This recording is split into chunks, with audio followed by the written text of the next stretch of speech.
kitang-kita po natin yung success nila from the start hanggang ngayon, kung gaano nag-iba yung buhay ni Carla, especially no, from rag to riches talaga yung nangyari kay Carla. So yun na nga, dito sa kanyang upload ay bibigyan po natin ng reaction.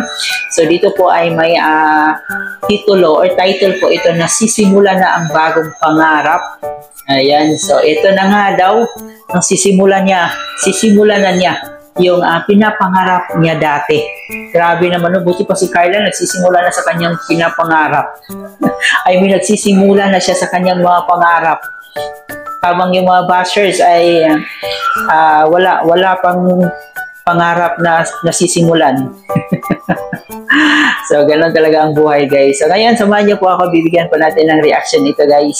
So, hindi pa po nakapanood nito, huwag kalimutan Carla Tupular Vlogs. Supportahan po natin. Atin pong i-subscribe. Panoorin po natin ang kanyang mga videos. So, syempre kay Kalingap Jomar, supportahan po natin ang kanyang mga video. At syempre guys, dito na rin po sa ating YouTube channel, Chloe TV. Huwag kalimutan mag-subscribe, pag-like and share ng ating video para i-recommend pa tayo ni YouTube. At higit sa lahat, ang ating ama ng Kalingap, supportahan po natin si Kuya Bal Santos Matubang, Ate Edna Vlog and Kalingap Rob. Nandiyan din po ang ating K-Boys, Kalingap Partners, mga charity vloggers sa Pilipinas na tumutulong sa ating mga kababayang mahihirap. At syempre guys, ang mga kasama nating Kalingap reactors natin Bios Carepa, so huwag nating kalimutan. Alright, so ngayon ay panoorin lang po natin at bigyan po natin ng reaction kung ano yung ginagawa ni Carla dito. Kasi sinimula na daw niya yung kanyang pangarap.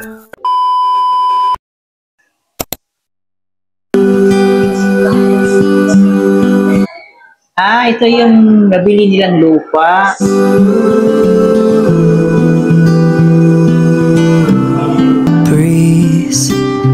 Now, this is your Carla Tupular Vlogs po. Then, thank you very much po ulit sa lahat ng sumusuporta sa Jomcar, especially po sa akin. Then, pati na rin po sa... Alright, Carla, noted yan. Palagi kaming nakasuporta talaga sa iyo. Sa buong team Kalingap, kila Kuya Val Santos Matubang, kila Ate Edna Vlogs, kila Kuya Rab and Ate Jack Tapia Matubang Vlogs. Then, pati na rin po sa mga tatay and kuya sa K-Boys. Ang ganda naman dyan sa lugar ni Carla kasi sobrang napakapatag, no? Tsaka sobrang peaceful yung lupa niya. So, yun po. Samahan niyo po ako dito sa video na ito dahil ako po is naandito sa yes po, dito po sa lupa. Yan, sa lupa ako po. Then, ito na. Sana all na lupa si Carla, guys. Diba? Yung dating nagtitinda lang ng puto, ngayon, sinisimula na niya yung mga pangarap niya na magkaroon ng sariling bahay. Ito po siya. Bali, si tatay po ang nag-asikaso nito. Si tatay po ang may kausap na kontraktor. Then, ito na po. Ito na yung napagawa. Pinabakudan ko po muna siya pansamantala. Then, baka po sa mga susunod, makapatayo na din po ako ng bahay dito. Kaya, ito po. Grabe, nakaka-inspire naman itong si Carla Bells. Pero syempre, kung di dahil sa Kalingap, guys, hindi niya ito maaabot. Kaya, napakalaking tulong talaga ng Kalingap. Pero hindi naman po nakalimot si Carla na magpasalamat palagi dito sa Kalingap, especially ni Kuya Bal, ni Kalingap Rob. Maraming salamat po sa inyong support. Kasi kung hindi naman po dahil sa inyo, yan, hindi ko po magagawa yung itong bagay. Then, syempre po kay Kuya Rab, sobrang nagpapasalamat po ako sa kanya. Dahil ito pong binigay niya sa aking opportunity ang vlogging. Kasi malaking tulong talaga po. Nasisipagan ko pong... Sipag ka na, Carla, ha? Mag-upload ka na ng marami, ha? Di yung sa isang buwan, isa, dalawang upload ka lang. Di ba? Mas mabuti sana nga na mag-upload kasi busy siya sa kanyang pag-aaral mga 3 times a week or 4 times a week, di ba? Tapos magla-live siya. Para malaki yung kita natin, Carl. Sisipagan ko makapabahay nyo sa dahil kasi isa din po ito sa pangarap ko para kilabot. Yan po siya. Malaki yung lupa ni Carla. Mga ilang square meter ba to? Nasa 200? 100 square meter ba to or 300? May cyclone wire na. Nung pagpunta po namin dito ni tatay nung nakaraang Sunday, yan, wala pa itong mga poste. Tsaka wala pa po itong cyclone wire na ito. Then, hindi pa po tapos. So bago lang pala sinimulan na ano to, lagyan ng bakod. Kulang pa dito sa kabila. Nung nakaraang pagpunta po namin is ito pa lang. Yung hollow blocks pa lang. Then,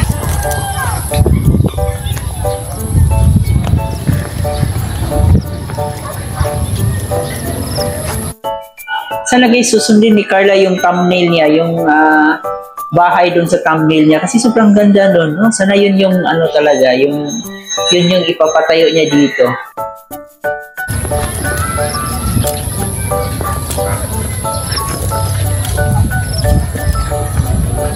ito na din po si tatay tsaka si tita. Hello po. Shout out! Ganda natin, magkakabit na lang sila ng ito. Nabuhusan na ito kanina eh. Nagpahabol nga ako ng simento. Buhos na to. Lalatag na. Lawak pala, no? Ang laki pala ng magiging bahay ni Carla. Malatag na lang po. Oo, ito na lang ilalatag. Sa apo. Na lang kulang. Mas maganda nga yung ganito, yung binabata. Kaysa yung baboy. Mas madali siya pating ilatag yan. Oo. Sana ganito na lang yung kay Ate Anne. No? Parang masuka. Yung sa amin doon kasi pinapasok ng mga bata. Dahil ano lang, tawag dito, babuer. Previous vlog ni Kuya. Then ito pong lupa na ito is sponsored lang din po. Yes po. Isa po kami ni Kalingap Jomar. Parehas po kami tag 100 square meter. Then, Okay. So 200 square meter pala ito guys. Ng 200 square meter tapos hati sila tig 100 square meter. Grabe naman yung mga sponsor natin, no? Talagang gusto talaga nilang road to forever na talaga yung Jom Car natin. Sila na gumawa ng paraan guys. Sila na ang gumawa ng paraan para magiging forever ang ating Jom Car hanggang sa ikasal, magkaanak. Grabe yung sponsors natin. so yun po, yung sa akin is ito na po siya. Na bakuran ko na muna po nga pansamantala para pag nakapag-ipon po ako sa mga susunod, baka po patayan ko ito ng bahay.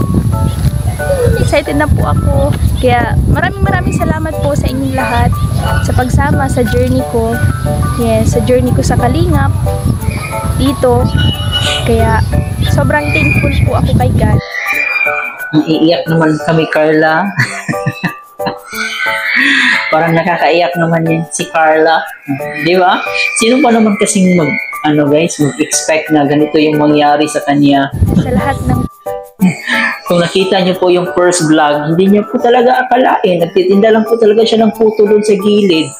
Tapos biglang nilapitan ni Kalinga Frab. Tsaka, yun, dumating yung time na. Yun, meron na siyang sariling lupa, meron silang bahay. So, parang magical talaga yung nangyari sa buhay ni Carla. No? Parang, siguro parang panaginip lang. blessings na natatanggap ko ngayon. Then, syempre po sa inyong lahat, sa suporta at pagmamahal. So, yun po.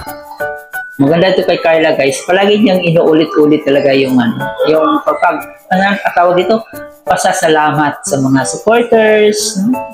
So, ganyan dapat. Hindi yung magbabago ka kasi meron ka lang pera. Ganyan dapat. Ito dapat yung susundin ng ating mga iba pang key angels na kahit gaano na karami yung achievements ni Carla, ay patuloy pa rin itong down to earth, no?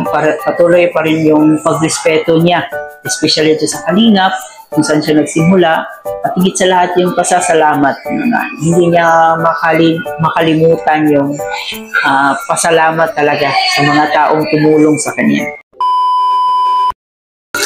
So yun na nga po guys, no? Grabe, ayan, panibagong achievements na naman ito para sa ating Carla Bells, no? Sinisimula na niya ang kanyang pangarap na magkaroon ng sariling bahay. So, kung di dahil po sa inyo, sa inyong walang sawang pagsuporta, ay syempre hindi mararating, hindi maaabot ni Carla itong mga pangarap niya, especially talaga sa mga solid na sponsors ng Jom Car na tumutulong dito kay Carla Bells. No? So, ayun, palagi marami naman po itong si Carla na nagpapasalamat sa inyong lahat. Kaya, ayun, mas binibless pa itong si Carla kasi sobrang thankful. Ganon dapat, no? So, sana itularan ito si Carla sa kanyang mga kasamahang key angels na kahit ano man ang mangyari sa kanilang buhay, no? Kahit magbago yung buhay nila ay mananatili pa rin sila kung paano sila nakilala. So, ganun dapat. Sana sundin nila ito, yung mga yapak ni Carla Bells na kahit gaano na, kahit nagbago na yung buhay niya, may marami na siyang achievements, ay nananatili pa rin down to earth. So, I hope guys, meron kayong natututunan dito sa ating reaction video, and I hope na inspired din po kayo na walang hadlang sa pangarap natin as long as manalangin po tayo, as long as gagawan po natin ng paraan, no? Sisikapin po natin na makamit natin yung mga pangarap natin. Tulad kay Carla, diba? Dati nangarap lang siya, pero kita nyo naman ngayon, nagkatotoo yung mga pangarap niya. So, syempre, palagi niyang sinasamahan ng dasal, kaya naging totoo yung pangarap na. Hindi na drawing yung mga pangarap niya. Unti-unti nang nakulayan yung mga pangarap niya.